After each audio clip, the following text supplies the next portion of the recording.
Hi అండి, welcome to Tamil Durga shorts. అందరూ ఎలా ఉన్నారు? బాగున్నారా? మేము కూడా చాలా బాగున్నాం. ఇంకా నైట్ మా ఇంటి దగ్గర పడిన వర్షానికైతే అమ్మ బాబాయ్ అనిపించిందండి. నిజంగా అంత పెద్ద వర్షం నేనైతే ఎప్పుడు చూడలేదు. నిజంగా పెద్ద పెద్ద ఉరుములు, అలానే గాలి, పెద్ద పెద్ద శబ్దాలతో ఎవరైనా బయట ఉంటే పిడుగులు పడిపోతాయేమో అనిపించిందండి. ఒక్క మెరుపు మెరిస్తే వెలుగు సగం ఊరైతే కనిపించింది. అంత దారుణమైన మెరుపులు అనమాట.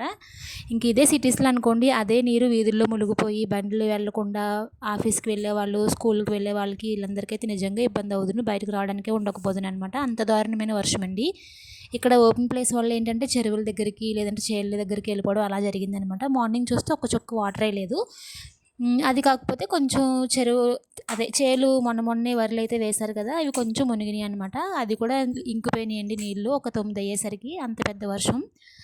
ఇంక ఇక్కడ మార్నింగే అయితే ఏంటంటే బయట పొయ్యి వెలిగించడానికి ఇంకా ఆప్షన్ లేదనమాట. 2 పొయ్యిలు బాగా తడిచిపోయినాయి. చిన్న పొయ్యి ఉంటుంది కదండి, అదైతే కింద పెట్టేసినట్టున్నారు బయటికి. అది కూడా నీళ్ళు పడిపోయి బాగా తడిచిపోయింది అనమాట. ఇంకా అన్ని వంటలు గ్యాస్ పైన ఇవాళ. అన్నం అయితే అయిపోయిందండి. ఇంకా పప్పు వంకాయ కొంచెం పప్పుచారులు అయితే పెట్టేశాను. ఇంకా క్యాబేజ్ ఒకటి ఉంది, అది ఎగురైతే పెట్టేసా. అస్తమానం క్యాబేజీ అనుకుంటారు ఏంటేమో.